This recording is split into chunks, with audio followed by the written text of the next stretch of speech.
Hi good morning all of you. I hope आप सब अच्छे होंगे।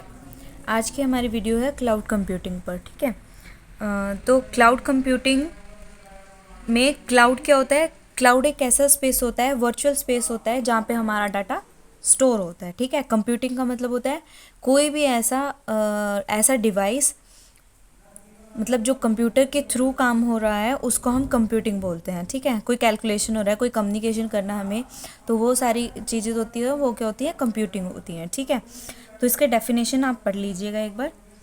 इसका डेफिनेशन आगे हम पढ़ते हैं। और पहली बात ये है कि क्लाउड कंप्यूटिंग में एक बार बेसिकली बता देती हूँ। क्लाउड कंप्यूटिंग क्या होता है कि एक ऐसे सर्विस प्रोवाइड करता है क्लाउड हमें, किसको? यूज़र को। ठीक है, सर्विसेज जितनी भी होंगी, लाइक अब हम वेबसाइट्स, अब आजकल बड़ी अच्छी अच्छी वेबसाइट्स आ रखी हैं, ई कॉमर्स वेबसाइट्स हैं। ठीक है, वेदर एप्लीकेशंस हैं, वो सारी क्या हैं? वो वेबसाइट्स हैं जो कि क्लाउड कंप्यूटिंग के थ्रू बनाई गई हैं कि हमें जितनी भी सर्विस हमें चाहिए वो हमें प्रोवाइड कर रहे हैं। ठीक है, डेफिनेशन देख लेते हैं। It is on demand availability of computer system resources and computing power without direct active management by the user. यानी कि ये ऑन डिमांड अवेलेबिलिटी है, यानी कि जो हमारी डिमांड होंगी, सर्विसेज जो हमें चाहिए उसे हम डिमांड करते हैं, किसको? क्लाउड को। ठीक है, यानी कि वर्चुअल स्पेस में हम उसको डिमांड करते हैं, मतलब वो मैनेज कौन कर रहा होगा? वो एडमिन मैनेज करता है। ठीक है, तो उसके बाद है computing power without direct active management by the user. तो जो सर्विसेज वो लेगा उसमें क्या होएगा कि भाई उससे कोई मतलब नहीं है कि वो डाटा वहाँ पर कैसे स्टोर हो रहा है, बस हमें उससे मतलब है कि हमें सर्विस प्रोवाइड की जा रही है। ठीक है, ये हमारी डेफिनेशन है किसकी? क्लाउड कंप्यूटिंग की। ठीक है, आगे बढ़ते हैं। प्रॉपर्टी क्या बनेंगे इसकी? ऑन डिमांड सर्विसेज, यानी कि जो भी हमारी डिमांड होंगे वो सर्विस प्रोवाइड करेगा कौन? Cloud computing. ठीक है, उसके बाद है ब्रॉड नेटवर्क एक्सेस अवेलेबिलिटी, मतलब कितनी भी सर्विसेज आप लेना चाहो वो चीज़ अवेलेबल है वहाँ पर। ठीक है, उसके बाद है रिसोर्स पूलिंग। रिसोर्स पूलिंग क्या होता है? एक ऐसा कॉमन प्लेस जहाँ पर हमें n number of services provide की जाती हैं। ठीक है, डेली लाइफ में एग्जांपल लेते हैं हम, जैसे कि एक मार्केट हो गया। ठीक है, मार्केट एक ऐसा प्लेस है जहाँ पे हमें शॉपिंग के लिए हम जाते हैं, हमें कपड़े खरीदने हैं, हमें बर्तन खरीदना है, हमें कुछ भी खरीदना हो, ठीक है, ज्वेलरी खरीदनी है, तो हमें कॉमन प्लेस पे वहाँ पर मिल जाता है। तो ऐसे ही इसका है क्लाउड कंप्यूटिंग, एक ऐसा मतलब एक ऐसा क्लाउड जहाँ पर हमें नंबर ऑफ़ सर्विसेज जो भी हमें चाहिए वो हमें मिल जाती हैं। ठीक है, आगे नेक्स्ट है एडवांटेजेस। एडवांटेजेस क्या कहती हैं? इसमें कॉस्ट हमारी बिल्कुल नहीं लगती है। ठीक है, कॉस्ट नहीं लग मतलब कॉस्ट रिडक्शन है। नेक्स्ट है service.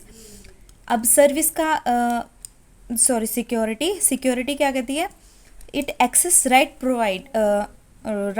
Provide only few. For example, अब जैसे इंस्टाग्राम है, इंस्टाग्राम के अपना अलग यूज़र होगा और उसका पासवर्ड अलग होगा, यानी कि जिसे राइट है चलाने का सिर्फ वो ही चला सकता है। ठीक है, तो इस चीज़ में सिक्योरिटी भी प्रोवाइड करता है हमारा क्लाउड कंप्यूटिंग। ठीक है, उसके बाद है वाइड रीच। वाइड रीच का मतलब नंबर ऑफ सर्विसेज एक्सेस कर सकते हैं, कितनी भी हमें सर्विसेज एक्सेस करनी हो, ठीक है, वो हम एक्सेस कर सकते हैं। उसके बाद रिलायबिलिटी। रिलायबिलिटी का मतलब होता है कि भी कि हमारा डाटा कितना सिक्योर है वहाँ पे। ठीक है, डाटा हमारा कॉपी हो रहा है, डाटा हमारा अगर वो लॉस्ट हो चुका है तो हम रिकवरी कर पा रहे हैं या नहीं कर पा रहे हैं। तो क्लाउड कंप्यूटिंग में हम रिकवरी अच्छे से कर पाते हैं, जैसे कि गूगल में अब आजकल क्या है, एंड्रॉयड फ़ोनों में क्या आ रहा है? बैकअप आ रहा है। ठीक है, तो वो बैकअप क्या होता है? वो रिलायबिलिटी बोलते हैं उसको। ठीक है, तो हम अपना डाटा है वो रिकवर कर सकते हैं। ठीक है, उसके बाद है डिवाइस इंडिपेंडेंट।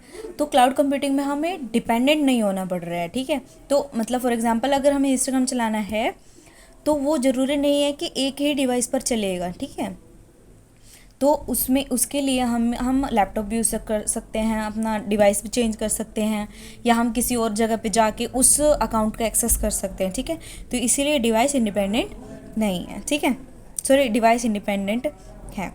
उसके बाद है स्केलेबिलिटी। स्केलेबिलिटी का मतलब होता है डाटा का स्टोर करना, डाटा स्टोर करना, और अगर आपका डाटा बढ़ रहा है तो उसको एक्सपेंड कर देना, उस स्पेस को एक्सपेंड कर देना। फॉर एग्जांपल, आप किसी एफबी पे हो, आप चैट कर रहे हो, इंक्रीज़ होता रहता है इसमें डाटा, मतलब चैट इंक्रीज़ होती रहती है, लेकिन आपको ऐसा कोई मैसेज नहीं आता कि आप लिमिटेड चैट कर सको, ठीक है। तो ये चीज़ आपकी क्या होती है, स्केलेबिलिटी, इसमें स्केलेबल है ये। वीडियो अच्छी लगी तो लाइक करें और अपने फ्रेंड्स के साथ शेयर करें। तो फ्रेंड्स एक बात और, जितने भी नोट्स हैं बीटेक के सब्जेक्ट वाइज और यूनिट वाइज आपको मेरे टेलीग्राम चैनल पे मिल जाएंगे, लिंक मैं बायो में दे दूँगी। Thank you.